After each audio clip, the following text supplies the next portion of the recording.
안녕하십니까. 박모걸의 산도화에 대한 설명을 하도록 하겠습니다. 이런 예쁜 산이 있죠. 역시 아름답죠. 자, 산도화입니다. 산도화는 복숭아꽃이에요.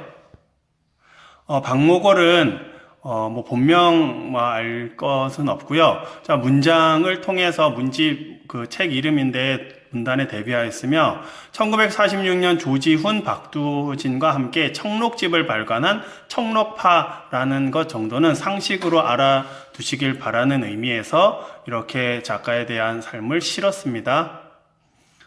박모걸의 대표작 중에 하나인데 강나루 건너서 밀밭 길을 구름에 달 가듯이 가는 나그네, 길은 외줄기 남도 300리, 술 읽는 마을마다 타는 저녁놀, 구름에 달 가듯이 가는 나그네. 네, 제가 개인적으로 좋아하는 시라서 그냥 실었습니다.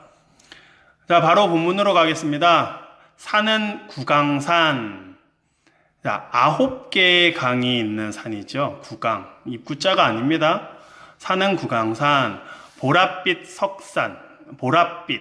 굉장히 보랏빛은 여기서 신비로운 분위기를 자아내고요. 구강산이라는 것은 굉장히 이상적이고 좀 세속적이지 않은 그런 어떤 느낌을 주는 그런 산이죠. 그래서 자, 여기서 보랏빛 석산에 돌로 이렇게 이루어진 산이고 이런 것의 신비로운 모습이고요. 자, 원경, 시선이 멀리 향하고 있습니다. 멀리 바라보고 있고요. 그 다음에 정적 이미지입니다. 이것을 말씀드리는 이유는 조금 있다가 이것이 바뀌게 되지요. 자, 2연으로 가면 산도화. 자, 산도화는 복숭아꽃이고요.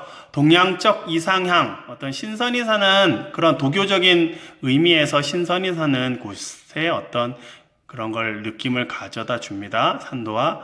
두어 송이 버는데, 자, 송이 반복되면서 운율을 형성하고 있죠. 자, 벌다라는 말은 가지가 길게 자라나다, 송이 그냥 벌어진다, 자라난다, 핀다, 여러 가지 의미로 그냥 해석하면 되고, 굳이 사전적 의미를 모르셔도 됩니다.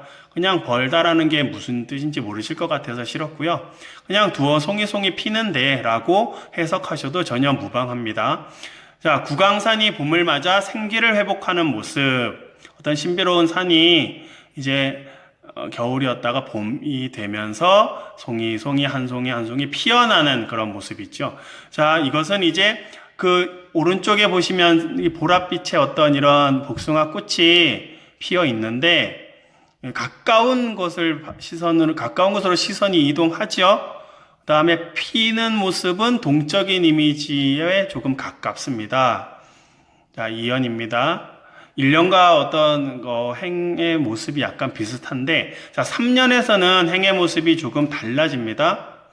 3년의 일행이 조금 길지요. 1, 2년과 달리. 봄눈 노가 흐르는 겨울에서 이제 봄의 이미지가 많이 되지요. 옥 같은 물에 어떤 세속 역시 굉장히 깨끗하고 맑은 이미지로서 세속을 벗어난 이상적인 어떤 공간, 옥계, 옥수 다 비슷한 의미로 옥 같은 물이라는 한자어입니다. 자, 봄눈노가 흐르는 물 역시 물을 가까이서 바라볼 수 있죠. 그래야지 이제 그게 깨끗한지 더러운지 알 수 있잖아요. 저 멀리 산을 바라볼 때 그 물이 깨끗한지는 잘 모르잖아요. 원경일 때는. 자, 이건 근경 역시 물이 흐르니까 동적 이미지입니다. 1년은 정적 이미지고 2년부터 동적 이미지로 이렇게 전환이 되지요. 자, 마지막 4연입니다. 자, 사슴은 암사슴 발을 씻는다. 자, 정중동이라는 것은 아주 조용한 가운데 움직임이 있다.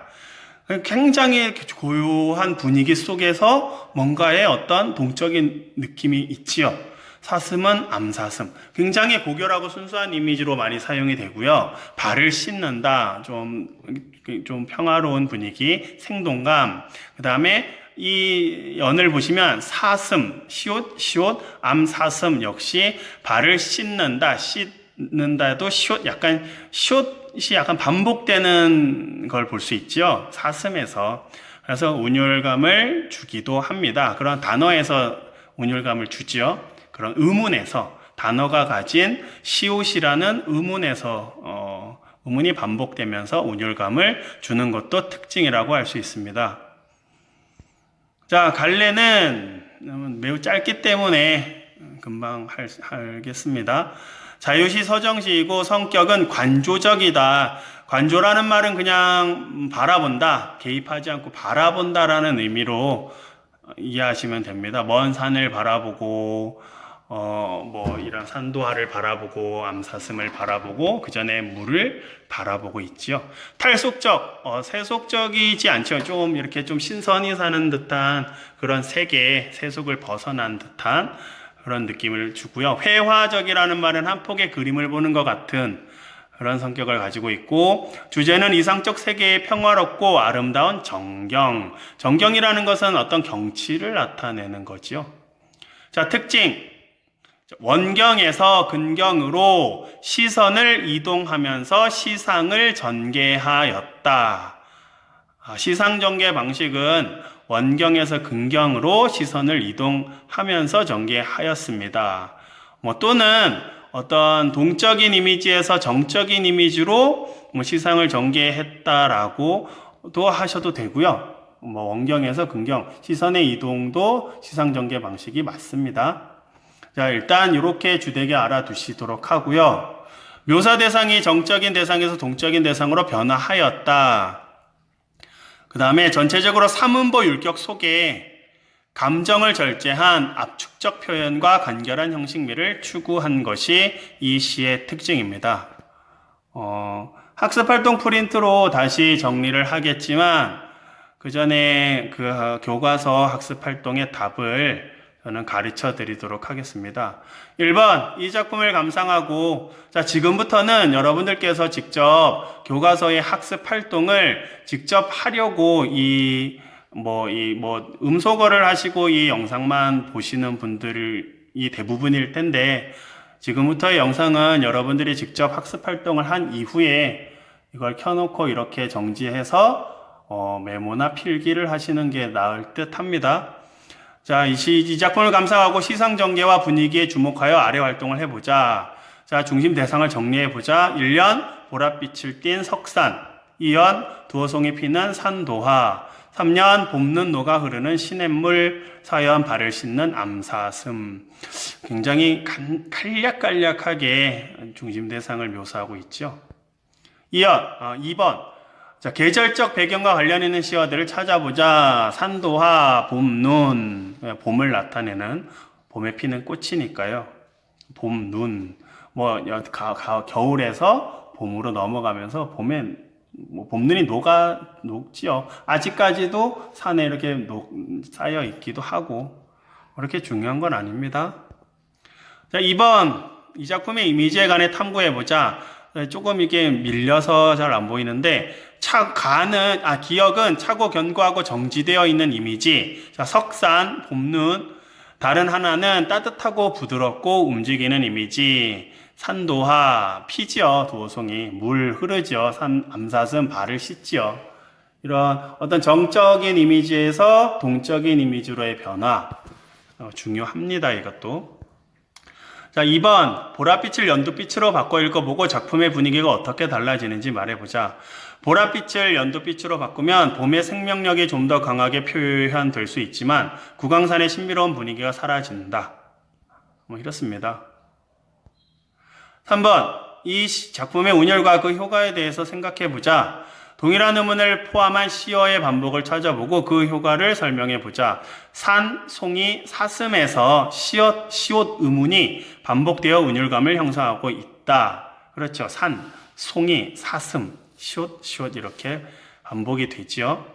2번, 다음은 각 연을 이루는 행의 길이에 관한 설명이다. 잘 읽고 빈칸을 채워보자. 이 시의 이 사연은 모두 첫 행이 가장 짧고 행의 길이가 대체로 점점 길어진다. 그런데 3년만 첫 행이 가장 길고 행의 길이가 점점 짧아진다. 이를 통해 전체적으로 반복으로 인한 안정감을 주면서 중간에 호흡의 의도적인 변화를 가미하여 이른 봄의 생동감을 환기하는 효과가 있다라고 볼 수 있습니다. 전체적으로 정확하게 통일되지는 않죠. 4번, 다음 글에서 언급한 여백의 함축을 매개로 이 작품의 내용과 형식의 관계를 설명해 보자. 박목월의 보랏빛 소묘에서 나는 이 작품의 첫 두연을 좋아했다. 보랏빛 석상과 가지만 앙상하게 빳빳한 산도하에 담담한 풍경에 홍백의 꽃송이를 두어 점 띄어 동양화적인 정취를 풍기려 했으며 이 여백의 함축은 내 시의 본질적인 일면이다. 자, 밑에 답을 그냥 같이 읽어보도록 하겠습니다. 시에서 그리고 있는 풍경은 석산에 막 피어나기 시작하는 산도하 두어송이, 눈 녹은 물, 그 물에 발을 담가보는 사슴 한 마리가 전부이다. 즉, 많은 것을 그리기보다 여백을 통해 정취를 자아낸다는 점에서 한 폭의 동양화와 같은 느낌을 준다. 이러한 여백의 미는 극도로 절제된 시어의 사용으로 간결한 시형을 구성한 이 시의 형식적 측면에도 반영되어 있다. 즉, 여백의 함축을 지향하는 내용이 간결하고 압축적인 형식을 통해 더욱 효과적으로 뒷받침되고 있는 것이다. 5. 다음 작품을 읽고 아래 활동을 해보자. 자, 황지우의 무등이라는 시입니다, 시. 근데 맨 꼭대기에 외산자 한자어가 있고요. 절망의 산 대가리를 밀어버린 이거 행이 막 잘립니다. 이렇게 그 다음에 린, 민둥산, 벌거숭이산, 분노의 산, 사랑의 산, 침묵의 산. 다음 줄에 이런 식으로 산의 형태를 지니고 있지요. 1. 형식적 측면에서 볼 때 위 작품이 산의 모습을 형상화한 방법은 무엇인지 설명해 보자. 아래로 내려올수록 행의 길이가 길어지도록 배열하여 시의 형태 자체가 산의 모양을 담도록 구성하였다. 아주 독특하지요. 2번, 다음은 위 작품에 관한 설명들이다. 이를 바탕으로 위 작품의 내용과 형식이 지닌 유기적, 서로 얽혀있는 그런 유기적 연관성을 발표해 보자. 이 시는 시상이 전개됨에 따라 산의 속성에 관한 진술이 점차 변화하고 있다. 이 시의 제목인 무등은 실제로 존재하는 산의 이름이기도 하지만 등급이나 차별이 없음을 뜻하는 명사이기도 하다. 자, 2번 유기적 연관성. 이 시는 시각적으로 산의 형태를 취하고 있기 때문에 시상이 전개되는 과정은 하산의 과정에 대응된다고 할 수 있다. 하산, 산을 내려오는 겁니다. 점점 이렇게 밑으로 내려갈수록 점점 커지죠. 아래로 내려가죠. 산의 속성에 관한 진술들이 절망, 분노 등 부정적인 속성의 것에서 시작하여 처음에는 좀 부정적인 것이다가 점차 희망, 평등 같은 긍정적 속성의 진술들로 변화하고 있는데 이는 수직의 위태로움으로부터 점차 수평적 안정을 회복해가는 하산의 과정에 대응된다. 또한 작품의 제목인 무등 역시 시의 끝부분에 등장하는 평등의 가치, 어머니의 차별 없는 사랑 같은 내용과 조화를 이루고 있다고 할 수 있다. 이해하기 어려운 내용은 아니지요. 그렇습니다. 자, 이것으로 산도화에 대한 설명을 마치도록 하겠습니다.